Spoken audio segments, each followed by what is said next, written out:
अस्सलामुअलैकुम and welcome in CSS Pakistan.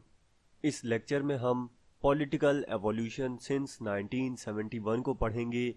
ये lecture CSS Pakistan affairs syllabus का टॉपिक है और ये लेक्चर CSS के अलावा दीगर एग्ज़ाम्स और दीगर सब्जेक्ट के लिए बहुत ही ज़्यादा इम्पॉर्टेंट है। लेक्चर को स्टार्ट करने से पहले चैनल को सब्सक्राइब और बेल आइकन को ज़रूर प्रेस करें ताकि आने वाले तमाम लेक्चर्स की अपडेट आप तक सबसे पहले पहुंच सके। तो सबसे पहले 1971 में पाकिस्तान से जो ईस्ट पाकिस्तान यानी कि आज का बांग्लादेश है ये जुदा हो जाता है या सेपरेट हो जाता है। तो अभी एग्जामिनर ने क्योंकि हमारे क्वेश्चन में हमसे ये नहीं पूछा कि बांग्लादेश के बारे में या ईस्ट पाकिस्तान के बारे में बताएं, यहाँ पे पूछा गया है कि जो हमारी पॉलिटिकल एवोल्यूशन है यानी इर्तिका ये 1971 के बाद कैसे होता है। तो इस लेक्चर में बांग्लादेश के आज़ाद होने के बाद के जो इवेंट या इंसिडेंट होते हैं उनको हम देखेंगे। और बांग्लादेश के आज़ाद होने के बाद जनरल याहिया खान ये इक़्तिदार को छोड़ देते हैं और पावर देते हैं जुल्फ़िकार अली भुट्टो को। तो जुल्फ़िकार अली भुट्टो चार्ज संभालते हैं as an civil martial law administrator और यही चार्ज या पोजीशन इनके पास रहती है until the implementation of 1973 constitution. अब ये जो पाकिस्तान की कॉन्स्टिट्यूशनल हिस्ट्री है जहाँ पे आइन बनाए जाते हैं और इनमें तरमीम या अमेंडमेंट की जाती है, इस पे हम सेपरेट और डिटेल लेक्चर बनाएंगे। फिर ये जब आइन नाफिज कर दिया जाता है तो ये पोजीशन संभालते हैं as an prime minister of Pakistan और नॉमिनेट किया जाता है फजल इलाही चौधरी को as an president of Pakistan. फिर 1977 में जुल्फ़िकार अली भुट्टो ये इनकी गवर्नमेंट अर्ली इलेक्शन अनाउंस कर देते हैं क्योंकि इनको बज़ाहिर जो ग्राउंड में हालात होते हैं वहाँ पे अपनी विक्ट्री या बेहतर पोजीशन नज़र आ रही होती है। तो अब जब इलेक्शन का ऐलान हो जाता है, अनाउंसमेंट हो जाती है, जो ओपोजिशन होती है ये बज़ाहिर तो प्रिपेयर नहीं होती लेकिन ये अलायंस बनाते हैं पाकिस्तान नेशनल अलायंस PNA के नाम से। और यूं एक तरफ जुल्फ़िकार अली भुट्टो और इनकी पाकिस्तान पीपल्स पार्टी PPP होती है और दूसरी तरफ पाकिस्तान नेशनल अलायंस PNA मद्दे मुकाबिल होते हैं।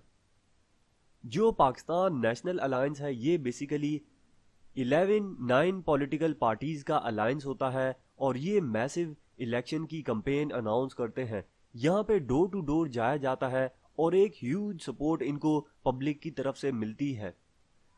तो जाहिर सी बात है 9 पॉलिटिकल पार्टीज का जो वेटेज होगा वो पूरा ही इनको मिलेगा। और यूं इलेक्शन का दिन भी आ जाता है और इलेक्शन कंडक्ट भी करवाए जा चुके होते हैं, लेकिन जब रिजल्ट सामने आता है तो बहुत ही शॉकिंग रिजल्ट होते हैं। जुल्फ़िकार अली भुट्टो की पाकिस्तान पीपल्स पार्टी को विक्ट्री, वन साइडेड विक्ट्री मिलती है यानी कि क्लियर कट मेजॉरिटी इनको मिलती है।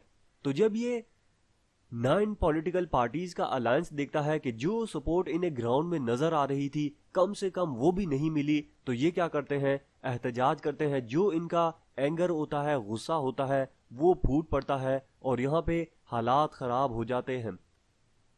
एहतजाज प्रोटेस्ट स्टार्ट होता है और जो जुल्फ़िकार अली भुट्टो है ये पावर का यूज करते हुए इनको रोकने की कोशिश करते हैं, लेकिन हालात बहुत ज्यादा खराब हो जाते हैं और यूं जनरल ज़ियाउल हक ये डिसमिस कर देते हैं गवर्नमेंट को और जुल्फ़िकार अली भुट्टो को भी घर भेज दिया जाता है और यूं मार्शल लॉ लगा दिया जाता है। ये पाकिस्तान की हिस्ट्री का सेकंड मार्शल लॉ होता है क्योंकि पहला मार्शल लॉ अयूब खान से डायरेक्ट याहिया खान को कन्वर्ट हो गया था, तो इन दोनों को हम एक ही गिनते हैं।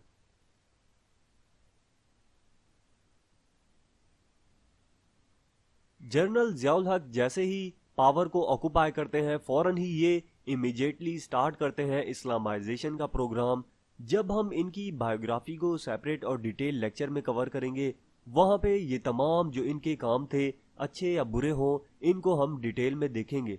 ये जो इस्लामाइजेशन का प्रोग्राम था इनका एम ये था कि कॉन्स्टिट्यूशन जो रियासत का है इसे होली कुरान और सुन्ना के मुताबिक लाया जाए और बाद में ये रेफरेंडम करवाते हैं एक सिंगल पॉइंट एजेंडे पे कि क्या इन चीज़ों को कुरान और सुन्नत के मुताबिक होना चाहिए या नहीं होना चाहिए।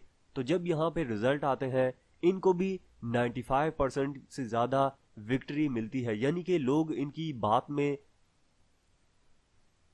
अपनी रजामंदी दिखाते हैं।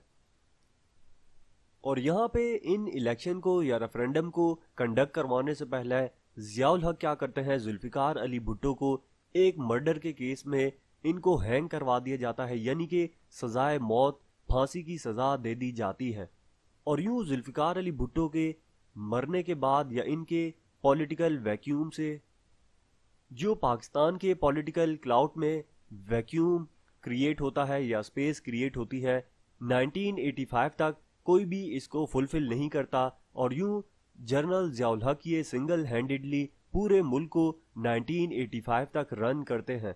फिर ये अनाउंस करते हैं इलेक्शन यहाँ पे नेशनल और प्रोविंशियल असेंबलीज में नॉन पार्टी बेसिस पे इलेक्शन करवाए जाएंगे। और यूं इलेक्शन होते हैं और इनका रिजल्ट आता है और यूं नई जो कन्वेंशनल पॉलिटिकल एलीट होती है ये बहुत से फेसेस के साथ रिप्लेस हो जाती है, यानी कि अब ऐसे नए नए चेहरे आते हैं जो आने वाले 10, 20, 30 साल तक अपना जो पॉलिटिकल करियर है वो चलाते रहेंगे। तो यही वो दौर था जिन दौर में नवाज शरीफ बेनज़ीर ऐसे लीडर हमें मिलने जो आज तक भी चल रहे हैं।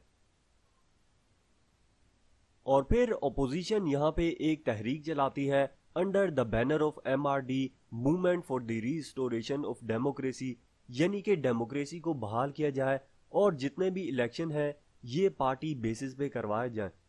अब पार्टी बेसिस पे इलेक्शन करवाने का एक फ़ायदा ये भी है कि कोई अमीर बंदा जो लैंडलॉर्ड होगा, जागीरदार वगैरह होगा, वो जो पार्टी के लीडर हैं इन्हें करोड़ों रुपए दे के इनसे टिकट ले लेगा और अपने पैसे के बलबूते पर इलेक्शन जीत सकता है। क्योंकि एट द एंड नाम किसका यूज हो रहा होता है, या नवाज शरीफ का या बेनज़ीर का या इमरान खान का, तो ये फेमस लीडर का नाम यूज होता है लेकिन पीछे कोई और लोग आ जाते हैं। और नॉन पार्टी बेसिस पे हर किसी को अपने बलबूते पे आने का मौका मिलता है। और बाद में जब इलेक्शन हो जाते हैं मोहम्मद खान जुनेजो को प्राइम मिनिस्टर ऑफ पाकिस्तान बना दिया जाता है, लेकिन बाद में इनको भी डिसमिस कर दिया जाता है, करप्शन वगैरह के इन पे चार्जेस लगते हैं। और एक बार फिर नए इलेक्शन अनाउंस करवाए जाते हैं, लेकिन इलेक्शन कंडक्ट होने से पहले एक और पाकिस्तान की तारीख का इंसिडेंट होता है जहां पे एक C-130 एयरप्लेन ये क्रैश हो जाता है और यूं जियाउल हक और बहुत से हाई ऑफिशियल्स वगैरह रियासत के और अमेरिका के भी एम्बेसडर वगैरह होते हैं, मिलिट्री के हाई ऑफिशियल्स, ये भी इस हादसे में मारे जाते हैं। जनरल जियाउल हक की डेथ के बाद गुलाम इसहाक खान जो कि चेयरमैन सेनेट होते हैं ये चार्ज संभाल लेते हैं as an president of Pakistan, क्योंकि ये पाकिस्तान के आइन में है कि सदर की गैर मौजूदगी में चेयरमैन सेनेट ही प्रेसिडेंट का रोल प्ले करते हैं। तो ये यहाँ पे नए इलेक्शन अनाउंस करवाए जाते हैं जो कि अब पार्टी बेसिस पे होंगे। इलेक्शन होते हैं, रिजल्ट आता है, पाकिस्तान पीपल्स पार्टी को विक्ट्री मिलती है और बेनज़ीर भुट्टो जो जुल्फिकार अली भुट्टो की जिनकी पाकिस्तान पीपल्स पार्टी थी उनकी डॉटर ये पहली पाकिस्तान की लेडी प्राइम मिनिस्टर बनती है। लेकिन 1990 में इन्हीं के ही मुंतखब कंदा प्रेसिडेंट गुलाम इसहाक खान ये इनको डिसमिस कर देते हैं और हमेशा की तरह चार्जेस यही लगते हैं करप्शन के और miss handling of government management के। फिर इनके खिलाफ एक इत्तेहाद बनता है IJI, इस्लामी जमहूरी इत्तेहाद। यहाँ पे इस्लाम भी है, डेमोक्रेसी भी है और इनका इत्तेहाद बनाया जाता है जिनके लीडर होते हैं नवाज शरीफ। नवाज शरीफ जिस पॉलिटिकल पार्टी से बिलोंग करते हैं उसका नाम मुस्लिम लीग नून होता है। ये नून यानी कि N से नवाज शरीफ, तो इनको प्राइम मिनिस्टर बनाया जाता है यानी कि नेक्स्ट इलेक्शन में। फिर इनका जो टेन्योर चलता है और यहाँ पे बहुत से तरक्याती काम भी करवाए जाते हैं, लेकिन एक बार फिर इनकी गवर्नमेंट को भी डिसमिस कर दिया जाता है। लेकिन ये कोर्ट में जाते हैं और कोर्ट इनकी गवर्नमेंट को बहाल कर देता है। लेकिन गवर्नमेंट ज़्यादा नहीं चलती क्योंकि सदर और वजीर आज़म के दरमियान इख्तलाफात हद से ज़्यादा बढ़ जाते हैं और दोनों ही रिज़ाइन करके चले जाते हैं। फिर हमारे पास एक बार फिर इलेक्शन होते हैं और बेनज़ीर आती है पॉलिटिकल पार्टीज को ये शिकस्त देकर आती हैं और अपना एक छोटा अलायंस भी बनाती हैं। फिर बेनज़ीर भुट्टो ये इनको एक बार फिर डिसमिस कर दिया जाता है इनके अपने ही प्रेसिडेंट फारूक खान लगारी की तरफ से। वापस चार्जेस वही लगते हैं करप्शन और रॉन्ग डूइंग्स के, यानी कि मिस मैनेजमेंट के। फिर फरवरी 1997 में मुस्लिम लीग नून को जब इलेक्शन होते हैं विक्ट्री मिलती है। तो ये हमारी हिस्ट्री का बहुत ही बुरा डिकेड है जहां पे डेमोक्रेसी को ख़त्म करने वाले उनके अपने ही डेमोक्रेटिक लीडर हैं। क्योंकि अब नवाज शरीफ जो इक़्तिदार में आए थे ये देख चुके थे कि सदर अपने आइनी इख्तियारात को यूज़ करते हुए, इस्तेमाल करते हुए पार्लियामेंट को डिसॉल्व कर देते हैं। तो आइन में ये तरमीम लाते हैं, अमेंडमेंट लाते हैं, जहाँ पे जो प्रेसिडेंट के इख्तियारात होते हैं, एक्सट्रीम पावर होती है, इनको ख़त्म कर दिया जाता है। तो अब जो प्रेसिडेंट है ये किसी भी गवर्नमेंट को या आइनी असेंबली को डिसॉल्व नहीं कर सकता। लेकिन हालात फिर भी बेहतर नहीं होते। जनरल परवेज मुशर्रफ के साथ प्राइम मिनिस्टर नवाज शरीफ की रिफ्ट बढ़ती है, इन दोनों के दरमियान की दूरियां बढ़ती हैं और यूं एक और मिलिट्री कूप होता है 12 अक्टूबर 1999 का। यहाँ पे नवाज शरीफ इनके जो प्लेन होता है श्रीलंका से आने वाला उसे कराची में लैंड नहीं करने देते और यूं जो जनरल परवेज मुशर्रफ होते हैं ये अपने जो जूनियर होते हैं इनको कहते हैं कि आप मिलिट्री कूप कर दें और यूं कूप कर दिया जाता है और साथ ही नवाज शरीफ को और जितने भी इनके पार्टी के मेंबर होते हैं इनको जेल में डाल दिया जाता है। ये जो कूप था और दीगर मिलिट्री जो कूप थे इन पे हम सेपरेट और डिटेल लेक्चर बनाएंगे। जनरल मुशर्रफ इक़्तिदार संभालते ही रोल प्ले करते हैं as an martial law administrator और ये खुद को थोड़े टाइम बाद प्रेसिडेंट ऑफ पाकिस्तान भी बना लेते हैं और ये बहुत से मॉडर्न किस्म के रिफॉर्म्स लाते हैं। पॉलिटिकल सिस्टम यहाँ पे नया इंट्रोड्यूस किया जाता है और इन्हीं के ही दौर में लोकल बॉडीज का सिस्टम कंट्री में लगाया जाता है। अब ये बहुत बड़ी बात है कि एक मिलिट्री डिक्टेटर ये जो डेमोक्रेसी की ग्राउंड रियलिटीज हैं उनको फिलफिल कर रहा है।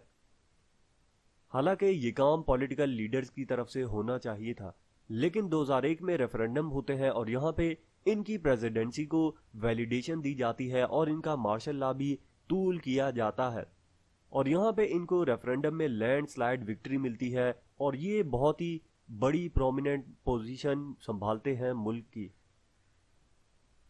और इस टाइम पे कोई भी यहाँ पे अपोजिशन का रोल प्ले नहीं करता क्योंकि नवाज शरीफ जो होते हैं ये मुल्क से बाहर चले जाते हैं और दीगर पॉलिटिकल लीडर्स भी। फिर इनके बाद ये जो परवेज मुशर्रफ होते हैं LFO लीगल फ्रेमवर्क ऑर्डर ये अनाउंस करते हैं और यहाँ पे बहुत से चेंजेस किए जाते हैं पाकिस्तान के आइन में। अब ये बहुत ही गलत बात है, जो भी आता है अपने इंटरेस्ट को पूरा करता है, अपने लिए आइन में भी तब्दीलियां कर देते हैं। 2002 में ये इलेक्शन अनाउंस करते हैं और विक्ट्री मिलते ही PMLQ को यहाँ पे एज एन प्राइम मिनिस्टर की पोजीशन दी जाती है। फिर यहाँ पे ये वो टाइम है जब रिलीजियस पॉलिटिकल पार्टीज भी उरूज पाती है। इससे पहले पाकिस्तान की हिस्ट्री में रिलीजियस पॉलिटिकल पार्टीज बहुत ही कम हुआ करती थी या ना होने के बराबर हुआ करती थी। 6 अक्टूबर 2007 को एक बार फिर इलेक्शन करवाए जाते हैं और नेशनल असेंबली के ये प्रेसिडेंट बन जाते हैं और इसी सेम मंथ में, सेम ईयर में ये मुल्क में डिक्लेयर कर देते हैं इमरजेंसी और 2007 में ही बेनज़ीर भुट्टो को शहीद कर दिया जाता है या असैसिनेट कर दिया जाता है रावलपिंडी में। और मुशर्रफ इनके क्योंकि अब हालात कंट्री के बहुत ज़्यादा ख़राब हो चुके थे तो ये ज़्यादा देर तक अपनी पोजीशन को नहीं संभाल सकते, तो यूं ये रिज़ाइन कर देते हैं प्रेसिडेंसी की पोस्ट से और नए इलेक्शन यहाँ पे अनाउंस होते हैं। नए इलेक्शन के रिजल्ट में पाकिस्तान पीपल्स पार्टी को विक्ट्री मिलती है और आसिफ अली जरदारी प्रेसिडेंट बनते हैं और यूसुफ रजा गिलानी ये प्राइम मिनिस्टर ऑफ पाकिस्तान बनते हैं। लेकिन यूसुफ रजा गिलानी को भी डिस्क्वालीफाई कर दिया जाता है।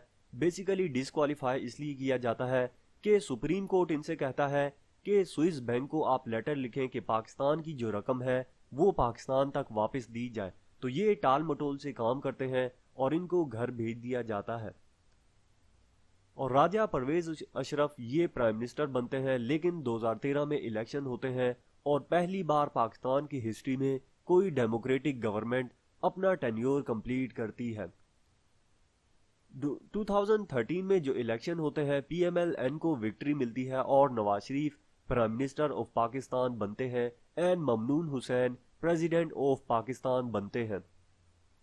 और यहाँ पे पाकिस्तान तहरीके इंसाफ अंडर इमरान खान, इनको भी एक बड़ा ग्राउंड पाकिस्तान की पॉलिटिक्स में मिलता है। और बाद में नवाज शरीफ को भी डिस्क्वालीफाई कर दिया जाता है पनामा लीक्स के पेपर में।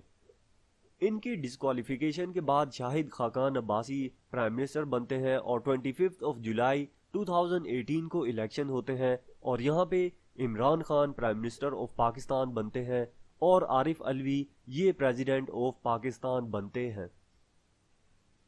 In the year 2022 Imran Khan की PTI को भी इक़्तिदार से बाहर निकाल दिया जाता है। यहाँ पे होता क्या है, 14 पॉलिटिकल पार्टीज जिनमें मेजॉरिटी अगर हम देखें पाकिस्तान मुस्लिम लीग नून नवाज शरीफ और पाकिस्तान पीपल्स पार्टी PPP और JUI फे मौलाना फजलुर रहमान की और दीगर इनके अलावा 11 अदर पॉलिटिकल रिलीजियस पार्टीज होती हैं जो मिलकर इनको ओवरथ्रो कर देती हैं।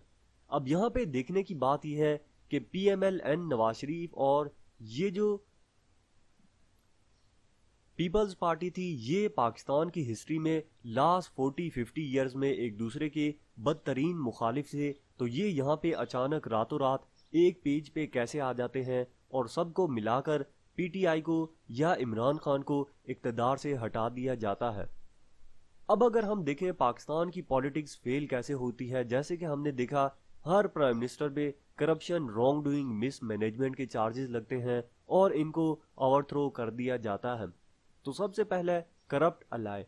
फॉर एग्जांपल हमने देखा बेनज़ीर प्राइम मिनिस्टर बनती है, हमें ये नहीं पता कि 1993 में जब ये प्राइम मिनिस्टर बनी तो इनके पीछे इनकी पार्लियामेंट में कौन से लोग थे। हमने देखा नवाज शरीफ प्राइम मिनिस्टर बने, इनके पीछे कौन से लोग थे ये हमें नहीं पता। जुल्फिकार अली भुट्टो प्राइम मिनिस्टर बने, इनके पीछे कौन लोग थे हमें नहीं पता। मुशर्रफ हो, ज़ियाउल हक हो, इमरान खान हो, इनके पीछे कौन लोग होते हैं हमें नहीं पता होता। तो ये अली बाबा और 40 चोर वाली कहानी है, यानी कि सिर्फ अली बाबा को इक़्तिदार से हटाया जाता है, सजा दी जाती है, निशाने इबरत बनाया जाता है, लेकिन जो पीछे 40 चोर होते हैं वो पहले जुल्फिकार अली भुट्टो के साथ थे। वहां से जब देखा उन्होंने इनका डाउनफॉल हुआ तो वो ज़ियाउल हक के पास आ गए। उन्होंने जब देखा कि इनका डाउनफॉल हो गया है तो बेनज़ीर के पास आ गए। जब बेनज़ीर का डाउनफॉल हुआ नवाज शरीफ के पास आ गए। इनका डाउनफॉल होता है मुशर्रफ के पास आ जाते हैं। मुशर्रफ का डाउनफॉल होता है तो फिर आने वाली गवर्नमेंट के साथ करते करते इमरान खान के साथ मिल गए। और अब जब इमरान खान का डाउनफॉल हो रहा है तो यही मौसमी परिंदे उड़कर अब आने वाली गवर्नमेंट में चले जाएंगे। तो ये क्या करते हैं, ये करप्शन करते हैं और वापस अपनी जेबें भरकर किसी और पॉलिटिकल पार्टी में चले जाते हैं। लेकिन जो आम पब्लिक है, अवाम है, उनकी नज़र में ये लीडर गंदे या बुरे होते हैं। और साथ ही इस चीज़ का सॉल्यूशन क्या है ये भी हम साथ साथ देख लेते हैं कि जब हम किसी प्राइम मिनिस्टर को हटाया जाए तो डिटेल में एक चार्जशीट पेश की जाए, बताया जाए कि इसने इतने अच्छे काम किए हैं और ये बुरे काम किए हैं और इनके पीछे के जो लोग हैं जिन्हें हुर्फ़े आम में लोटा पाकिस्तान की पॉलिटिक्स में कहा जाता है, ये गद्दार लोग कभी इसके साथ चले जाते हैं, कभी उसके साथ, कभी इसके साथ, कभी इसके साथ, यूं ये चेहरे बदलते रहते हैं। इन लोगों को हमें बेनकाब करना होगा और नेक्स्ट टाइम कोई भी ऐसे लोगों को वोट ना दे जो एक पार्टी से दूसरे पार्टी में चले जाते हैं, क्योंकि इन लोगों का कोई नजरिया नहीं होता। एट लास्ट जैसे ही ये देखते हैं कि हालात खराब हो रहे हैं, ये मौसमी परिंदे उड़कर चले जाते हैं। ऐसे लोगों को वोट दे दिया जाए जो अपने नजरियात पर 100% पूरा उतरे।